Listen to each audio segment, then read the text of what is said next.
आज की हमारी टॉपिक है वन टॉप गुणक या इंग्लिश में कहेंगे वन टॉप फैक्टर। दोस्तों, वन टॉप फैक्टर को शुरू करने से पहले आज हम थोड़ा सा डिस्कशन करेंगे अणुसंख्यक गुणधर्म या कॉलिगेटिव प्रॉपर्टीज के बारे में। दोस्तों, अणुसंख्यक गुणधर्म की मैंने सारी वीडियो अपने चैनल पर पहले ही अपलोड कर दी है, तो यदि वो वीडियो आप लोग नहीं देखे होंगे तो मैं इस वीडियो के डिस्क्रिप्शन में आपको लिंक दूंगा, जहाँ पे जाकर आप मेरे अणुसंख्यक गुणधर्म की वीडियोज को देख सकते हैं, ताकि आपका कॉन्सेप्ट जो हो बिल्कुल क्लियर रहे और ये टॉपिक बहुत अच्छे से समझ में आए। फिलहाल मैं अणुसंख्यक गुणधर्म की थोड़ी सी चर्चा करूंगा, जितना कि वन टॉप गुणक को समझने के लिए हमको जरूरत है।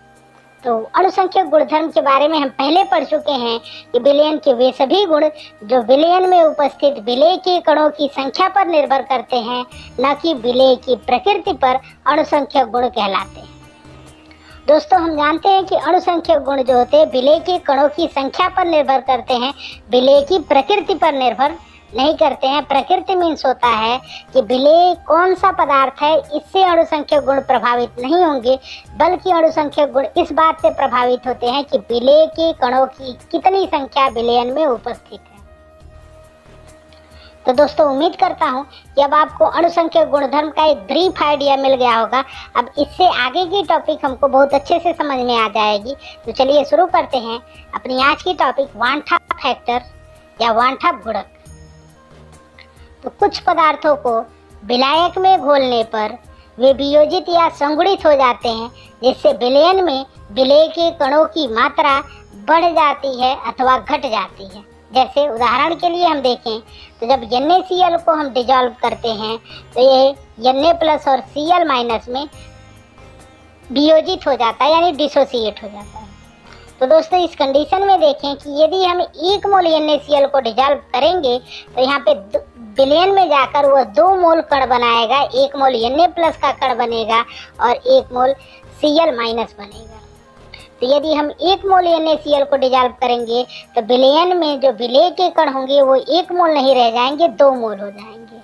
तो यानी कि हमने डिजॉल्व किया 1 मोल और जाके विलयन में विलेय के कणों की संख्या बढ़ गई। इसी प्रकार यदि हम एसिटिक एसिड को डिजॉल्व करते हैं तो हम देखते हैं कि एसिटिक एसिड के 2 मोल आपस में कंबाइंड हो जाते हैं, यानी कि इसको हम कहेंगे संगुणित हो जाते हैं और संगुणित होकर डाइमर बनाते हैं। तो यदि एसिटिक एसिड के हम 2 मोल को डिजॉल्व करते हैं तो विलयन में हमको 2 मोल नहीं बल्कि विलेय के कण 1 ही मोल प्राप्त होते हैं। अब इस अवस्था में अणुसंख्यक गुणधर्म का परिकलित यानी कैलकुलेटेड मान और प्रेक्षित यानी एक्सपेरिमेंटल मान भिन्न होगा। अब ऐसा क्यों होगा? क्योंकि हम जो कैलकुलेशन कर रहे होंगे वो 1 मोल विलेय को लेकर कर रहे होंगे, और जो हम प्रैक्टिकल करेंगे तो प्रैक्टिकल में जो अणुसंख्यक गुणधर्म का मान आएगा वो 2 मोल विलेय के अनुसार आएगा, क्योंकि विलेय के कण 2 मोल हो गए। दोस्तों, यहाँ पर इस बात से कोई ये मतलब नहीं है कि विलेय का कण NaCl है या फिर Na+ है, क्योंकि हमने पढ़ा कि जो अणुसंख्यक गुणधर्म होते हैं वो विलेय की प्रकृति पर निर्भर नहीं करते हैं, बल्कि केवल विलेय के कणों की संख्या पर निर्भर करते हैं। तो यहाँ पे इसका कोई अर्थ नहीं है कि NaCl है विलेय या Na+ है, लेकिन उसकी संख्या कितनी है यही अणुसंख्यक गुणधर्म को प्रभावित करेगा। इस समस्या मतलब ये अणुसंख्यक गुणधर्म के 2 अलग अलग मान मिल रहे हैं। इस समस्या के समाधान के लिए वन टॉप नामक एक वैज्ञानिक ने एक गुणक के बारे में बताया, जिसे हम वन टॉप कहते हैं, और वन टॉप गुणक को I से प्रदर्शित करते हैं।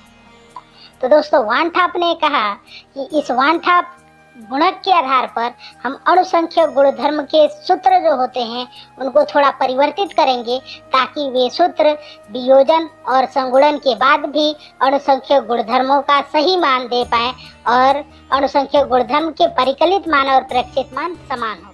के आधार पर अणुसंख्यक गुणों के सूत्रों को हम परिवर्तित कर देते हैं। जैसे हमने पढ़ा है वाष्प दाब का अपेक्षित अवनमन एक अणुसंख्यक गुणधर्म है। तो इस अणुसंख्यक गुणधर्म का इक्वेशन होता है ΔP/P0 = x2। यहाँ पर अब हम जब वन टॉप फैक्टर को इंट्रोड्यूस करेंगे तो हम लिखेंगे ΔP/P0 = I × x2। इसी प्रकार दूसरा अणुसंख्यक गुण क्वथनांक का उन्नयन, इसका फार्मूला होता है delta T B equal to K B into M. यहाँ पर एम मोललता होती है और इसमें यदि हम लोग 1/2 फैक्टर को इंट्रोड्यूस करेंगे तो हो जाएगा delta T B equal to I into K B into M. इसी तरह हिमांक का अवनमन का फार्मूला होता है delta T F equal to K F into M, लेकिन 1/2 फैक्टर को इंट्रोड्यूस करने के बाद हम करेंगे delta T F equal to I into K F into M. और फोर्थ जो अणुसंख्यक गुणधर्म है वो है परासरण दाब, जिसका फार्मूला होता है pi equal to M R T.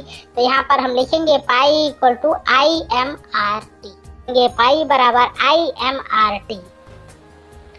अब दोस्तों आगे हम लोग देखते हैं 1/2 गुणक का सूत्र।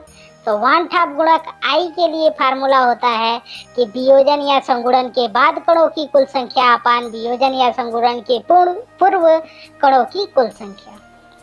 तो दोस्तों आई का मान निकालना हो तो हम इस फार्मूले का यूज करेंगे, या आई का एक दूसरा फार्मूला भी हम लोग यूज कर सकते हैं कि 1/2 गुणक आई बराबर प्रेक्षित अणुसंख्यक गुण अपान परिकलित अणुसंख्यक गुण।